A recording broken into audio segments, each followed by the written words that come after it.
মেদিনীপুর থেকে লালট যাওয়ার পথে পিডাকাটা ফাঁড়ির অন্তর্গত ভাত মোড় এলাকায় যাত্রীবাহী বাস উল্টে দুর্ঘটনা। আহত কমপক্ষে ৩৫ জন। এদের মধ্যে বেশ কয়েকজন গুরুতর আহত। আহতদের উদ্ধার করে নিয়ে আসা হল মেদিনীপুর মেডিকেল কলেজ হাসপাতালে।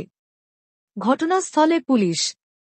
প্রাথমিকভাবে জানা গিয়েছে, মেদিনীপুর ডুমুরটগামী যাত্রীবাহী বাসটি লালট যাওয়ার পথে বাসটির চাকায় কোনোরকম সমস্যা হয়। এরপরই নিয়ন্ত্রণ হারিয়ে বাসটি উল্টে যায় রাস্তার পাশের জমির মধ্যে। বাসের কাচ ভেঙে উদ্ধার করা হয় যাত্রীদের। তবে এই দুর্ঘটনায় কোন মৃত্যুর খবর নেই। আহত ১৩ জনকে নিয়ে আসা হয়েছে হাসপাতালে।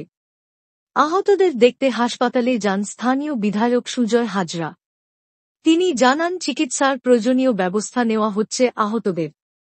ব্লকের ৮ নম্বর গড়মাল অঞ্চলের অন্তর্ভুক্ত ভাতমোড়ে একটি লালগড়গামী বাস মেদিনীপুর থেকে যাচ্ছিল। লালগড়গামী বাসটা ডান দিক চেপে কোনো কারণে, হয় ওভারটেক বা অন্য কোনো কারণে পাল্টি খেয়ে যায়। ফলে কম বেশি বেশ কিছু মানুষ আহত হয়েছেন, কিছু মানুষ রক্তাক্ত হয়েছেন। মেডিকেল কলেজে সবকে আনা হয়েছে।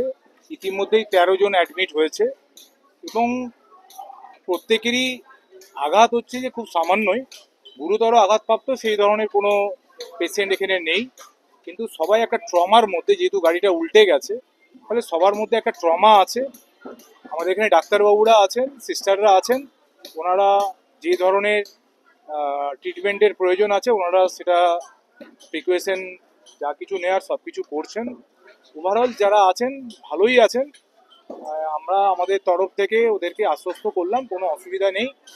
এলাকার একজন নাগরিক হিসাবে আমি ওদের পাশে আছি। একটু জল টল বিস্কুট টিস্কুট যেগুলো ওদেরকে দিয়ে যেগুলোর প্রয়োজন আছে সেগুলো আমরা ব্যবস্থা করে দিচ্ছি। আস্তে আস্তে এই রকমের ধরনের কোনো গুরুতর আঘাত কেটে গেলে অনেকেই হয়তো বাড়ি ফিরে যাবে। বাকি বাস কিভাবে কি হয়েছে না হয়েছে সেটা পরবর্তী সময়তে জানা যাবে কি।